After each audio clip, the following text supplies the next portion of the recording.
ఈ విధంగా చూసుకుంటే ఈయన మృతదేహాన్ని ఇప్పటికైనా సరే స్వదేశానికి పంపించాలని చెప్పేసి విదేశాంగ మంత్రి సుబ్రహ్మణ్యం జయశంకర్ కు లేఖ రాసినట్టయితే చెప్పారు.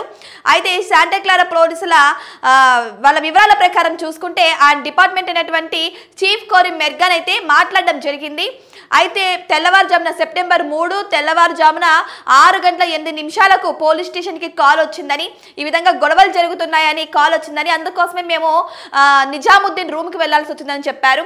అయితే మేము రూమ్ కి వెళ్ళేసరికి ఒకరిని ఆల్రెడీ పొడిచి ఉంచడం జరిగింది. అయితే కత్తి ఇతని చేతిలో ఉండడం వల్ల తనకు తాను ఎక్కడ ఆత్మరక్షణ కోసం అంటే మళ్ళీ తిరిగి పోలీసుల మీద దాడి చేస్తారన్న ఉద్దేశంతో, మళ్ళీ తిరిగి ఎవరైతే గాయపడిన వ్యక్తిని దాడి చేస్తారన్న ఉద్దేశంతోనే పోలీసులు నిజాముద్దీన్ ని కాల్చి చంపినట్లు అక్కడి పోలీసులు అయితే చెబుతున్నారు. అయితే ఇక్కడ డీటెయిల్స్ లోకి వెళ్తే పోలీసులు చంపారు ఓకే, ఆత్మరక్షణ కోసం చంపారు ఓకే, చచ్చిపోయిన 2-3 వారాల వరకు ఇప్పటికీ కూడా తన పేరెంట్స్ కి కనీసం ఒక సందేశం కూడా పంపలేదంటే దీని వెనుక ఏదో జరిగి ఉంటుంది, బలమైన కారణం ఉంటుంది అని కూడా చాలా మంది చెప్పుకుంటున్నారు.